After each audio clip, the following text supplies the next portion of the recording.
ஆனால் 80 காலகட்டத்தில் சராசரி உயரமான நடிகராக மோகன் வலம் வந்தது சிறப்புத்தான்.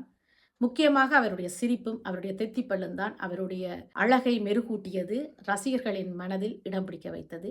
அவர் தேர்ந்தெடுத்த ஒவ்வொரு திரைப்படங்களும் சிறப்பென்று தான் சொல்ல வேண்டும். சில திரைப்படங்கள் அப்படி இப்படி என்று இருந்தாலும், என்றால் எல்லா படங்களும் ஹிட்ஸ் கொடுத்து விடுவதில்லை, எல்லா படங்களும் வெற்றியை அளித்து விடுவதில்லை. இருந்தாலும் மோகன் என்ற பெயரை கூறும்போது உடனே மௌனராகம் என்ற ஒரு திரைப்படம் மனதில் வந்துவிடும்.